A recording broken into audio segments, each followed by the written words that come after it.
Lebih lanjut lagi pemirsa terkait dengan hal ini, kita telah terhubung dengan para narasumber melalui sambungan virtual. Sudah ada Kapolres Cimahi, AKBP Niko Adiputra, kemudian Komisioner Komisi Perlindungan Anak Indonesia Dia Puspitarini, dan Kriminolog Hanifah Hasna. Halo, selamat malam Bapak Ibu, apa kabar? Selamat malam Mbak Sosa, selamat malam Pak Niko. Selamat malam Mbak Sosa. Baik, terima kasih Pak Niko dan juga Ibu Hanifah. Kita sambil menunggu bergabungnya Ibu Dia dari KPAI, saya ingin ke Pak Niko terlebih dahulu. Pak Niko, motif perbuatan ini dikatakan sakit hati. Mungkin bisa dijelaskan Pak, sakit hati akibat apa? Karena kan banyak aspek yang mungkin menjadi latar belakangnya. Seperti apa sebenarnya Pak? Baik, jadi perlu kami sampaikan Mbak Sosa bahwasanya pelaku ini sudah menganggap hubungan antara pelaku dengan korban ini sebagai kakak adik. Kemudian terkait dengan hal tersebut, akhirnya pihak keluarga yang menyadari akan hal tersebut mencoba untuk menjauhkan antara pelaku dengan korban. Korban disekolahkan akhirnya di Kota Bandung. Tapi pada saat korban sekolah di Kota Bandung, pelaku ini masih sering bertemu, bukan sering sih, tapi beberapa kali bertemu. Baik itu memberikan kabar ataupun tidak sepengetahuan oleh korban.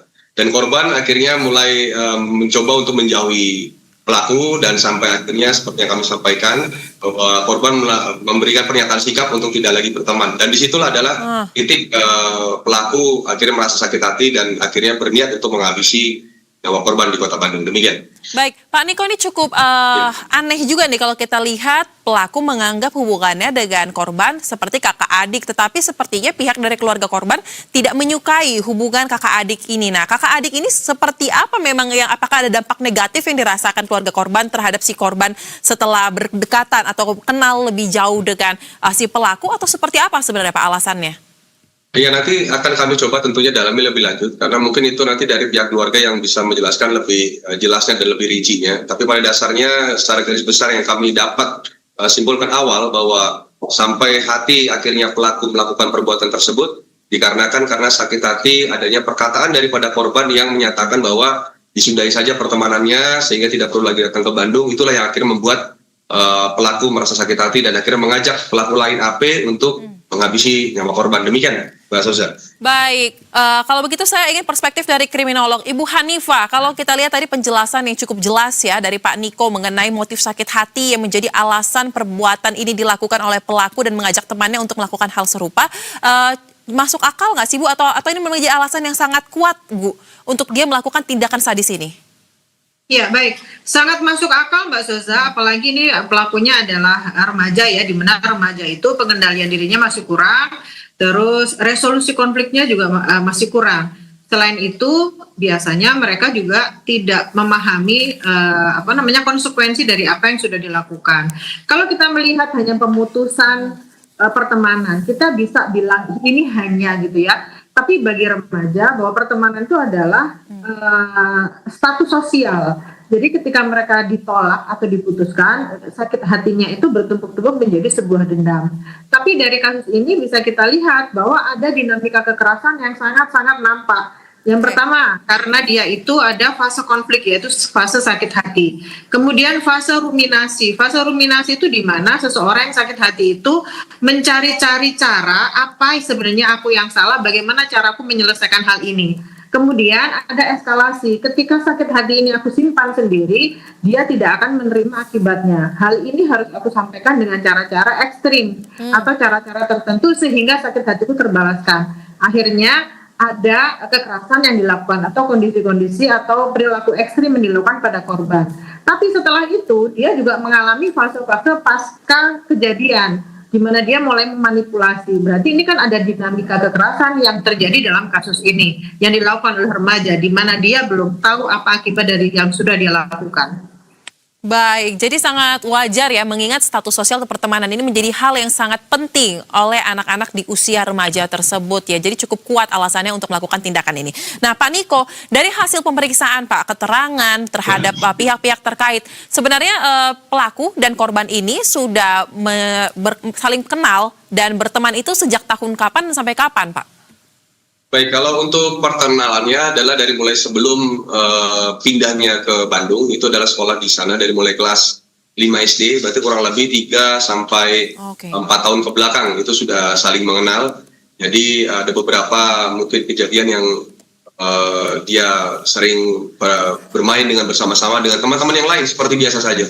Tetapi mungkin beberapa belakangan akhirnya pihak keluarga sempat memindahkan. Salah satunya itu adalah kejadian di saat pelaku mencoba untuk ngechat melalui WA kepada korban, kemudian korban slow respon, tidak membalas, dan akhirnya pelaku merasa sakit hati kembali tapi memukul. Akhirnya itu ada kejadian memukul. Nah, dari beberapa kejadian tersebut akhirnya pihak keluarga korban akhirnya menyimpulkan bahwa memang ini harus dijauhkan karena mungkin membahayakan bagi korban sendiri. Akhirnya dipindahkanlah sekolahnya menuju ke Kota Bandung. Jadi kalau kurun waktunya hampir 4 tahun lah, kurang lebih 4 tahun lah. Ya, cukup lama ya sebenarnya untuk usia pertemanan ini, sehingga akhirnya rasa sakit hati itu mungkin dirasakan sangat dalam oleh si pelaku.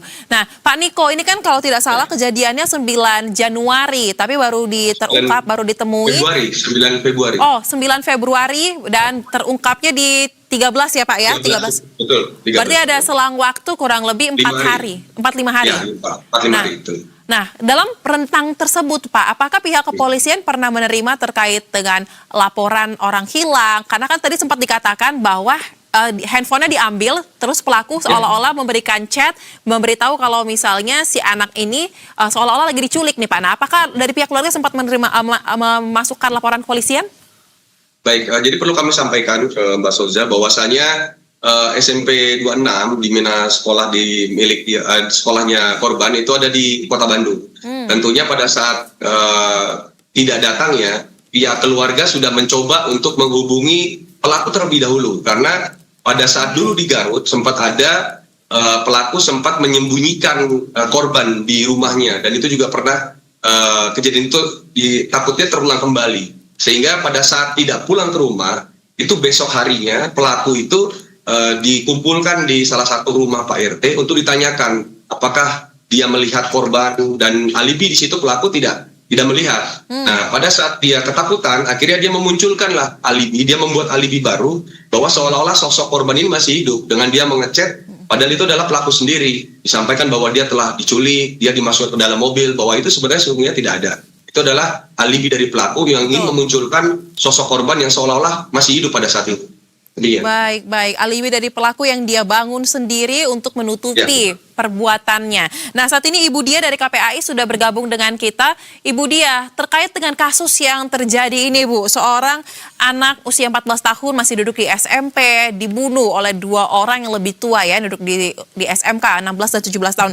Tadi Pak Niko sudah panjang lebar menjelaskan kurang lebih memang karena motif sakit hati yang sangat dalam. Nah, pertanyaan saya Bu Dia, bagaimana dari KPAI melihat ternyata hubungan pertemanan yang tadi kata Ibu Hanifah juga ini menjadi hal yang sangat penting bagi anak-anak remaja bisa berkembang sejauh ini, bahkan saya melihat sepertinya ada kecenderungan sangat posesif nih si pelaku terhadap temannya yang jadi korban ini. Bagaimana KPAI melihat hubungan antara pelajar di usia remaja yang seperti ini?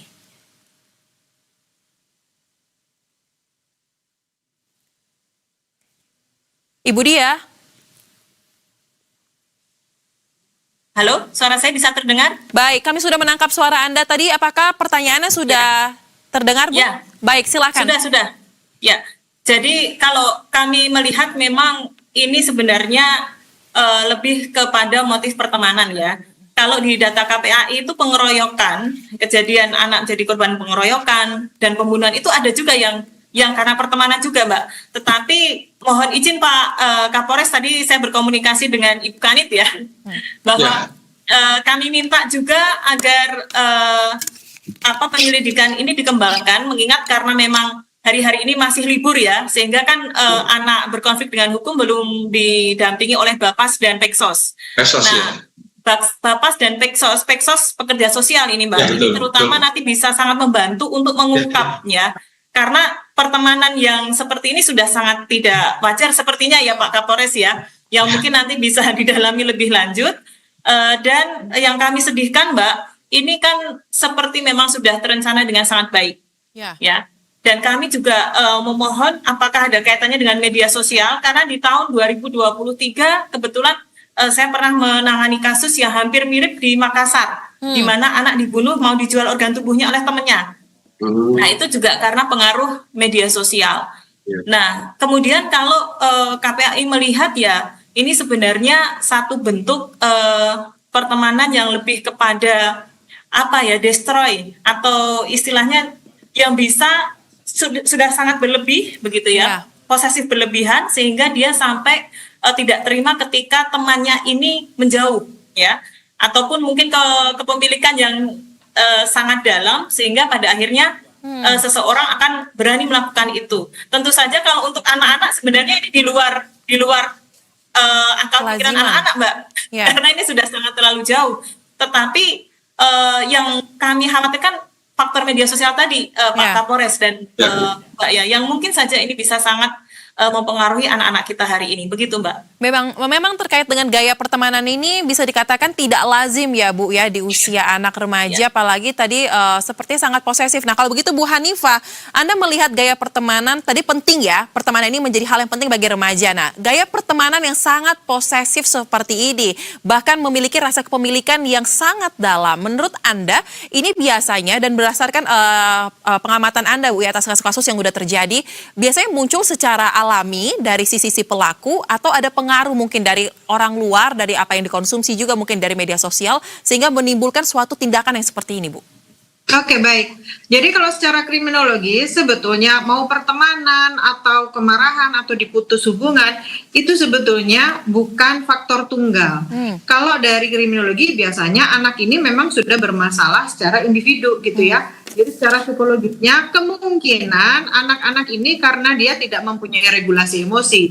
Jadi red flag pertemanan itu diawali dengan kondisi diri yang tidak sempurna atau tidak ada akar masalah dari diri sendiri. Nah biasanya itu karena anak dengan harga diri rendah, dengan konsep diri yang rendah, sehingga dia merasa bahwa kalau dia tidak dipilih berarti dia akan hancur gitu ya. Lalu exposure dari media itu yang menunjukkan bahwa kekerasan itu sebagai salah satu bentuk untuk menyelesaikan permasalahan itu dinormalisasi oleh anak-anak. Sehingga ketika dia mengalami kekerasan, dia ada moral judgment bahwa ketika aku melakukan kekerasan itu adalah bentuk dari penyelamatan diri, bentuk dari pembelaan, dan itu adalah hakku untuk melakukan hal itu. Ketika moral judgment itu ada dalam diri seseorang, maka perilaku-perilaku yang awalnya emosi bisa berubah menjadi tindakan destruktif sehingga bisa menghilangkan nyawa temannya sendiri. Begitu Mbak Zuza.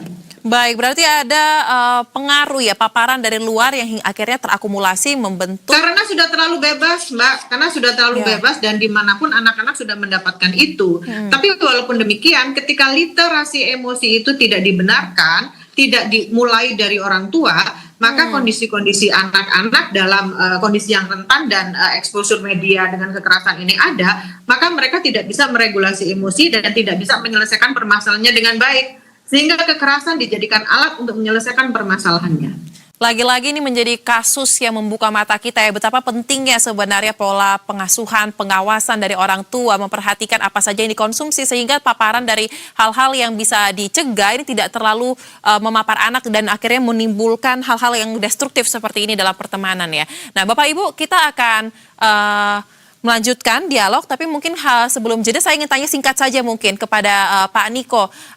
Pak Niko, apakah dari hasil wawancara kemarin kepada pelaku ini sudah direncanakan atau tidak sebenarnya perilaku ini?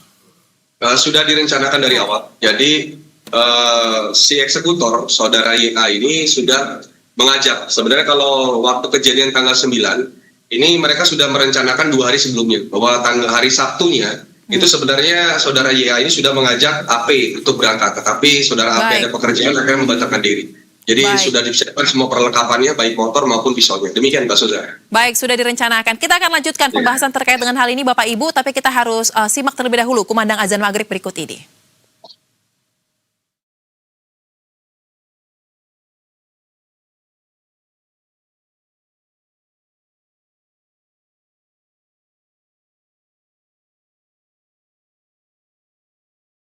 Allahu Akbar, Allahu Akbar,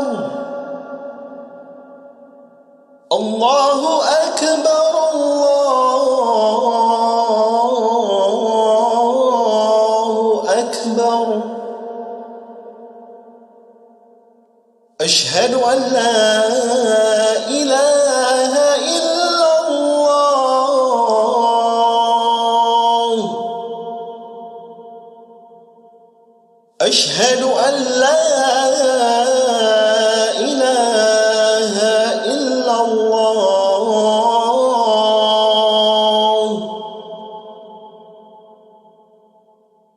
أشهد أن محمدا رسول الله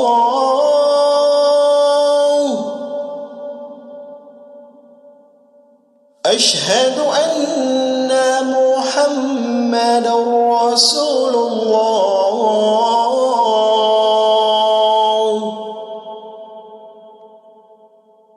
حي على الصلاة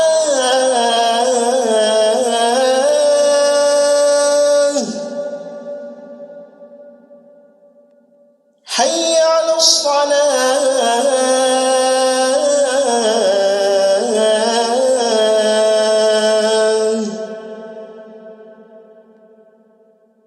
حي على الفلاح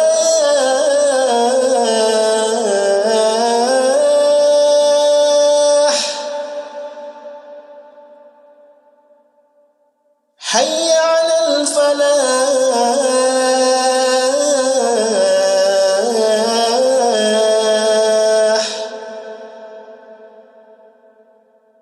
الله أكبر الله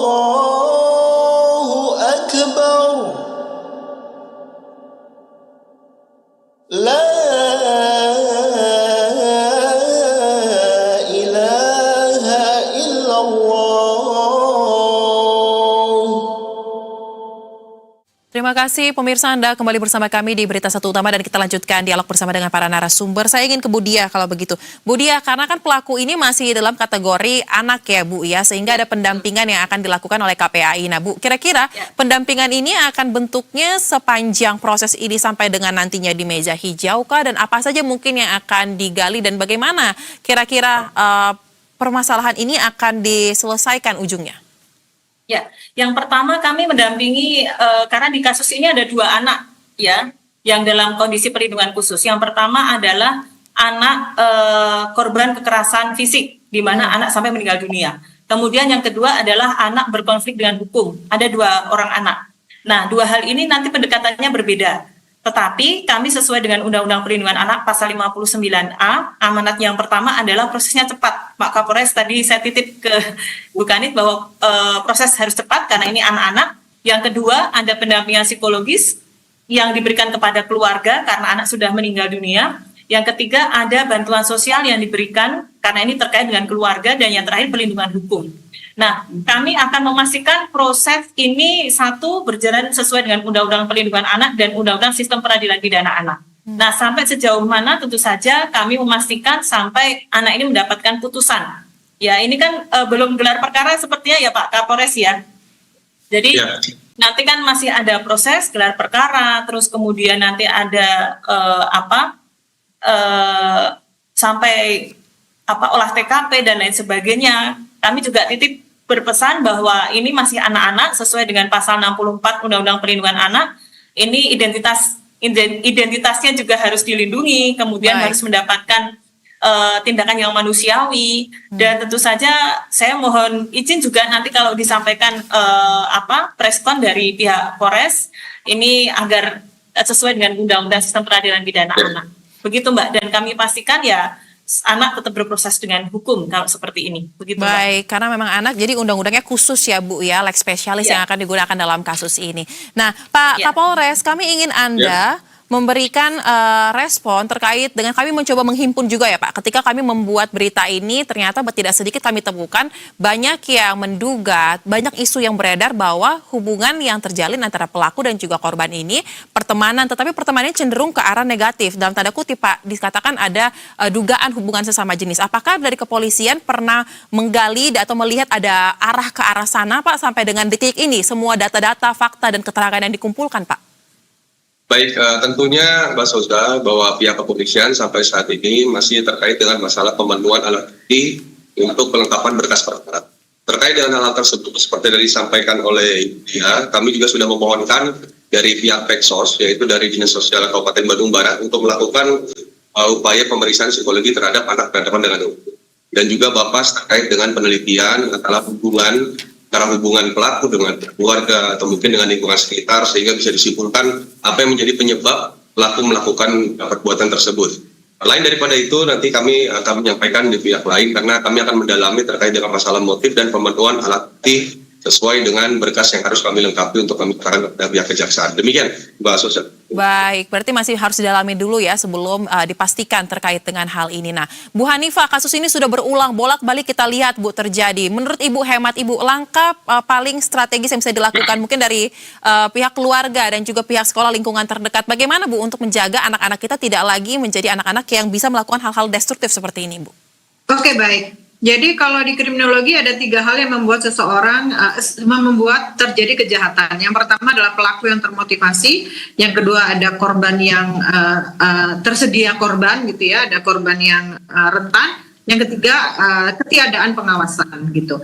Tapi kalau saya lihat dari pemaparan Pak Kapolres tadi menyatakan bahwa 4 tahun ini dia sudah diawasi oleh orang tuanya gitu ya. Karena dalam waktu 4 tahun, kurun waktu 4 tahun sampai dipindahkan itu berarti kan ada pengawasan orang dewasa. Betul. Tapi mungkin karena kuatnya kemarahan pelaku sehingga ini menjadi di luar kontrol gitu ya. Tapi bahwa orang tua itu sudah melakukan upaya-upaya tertentu.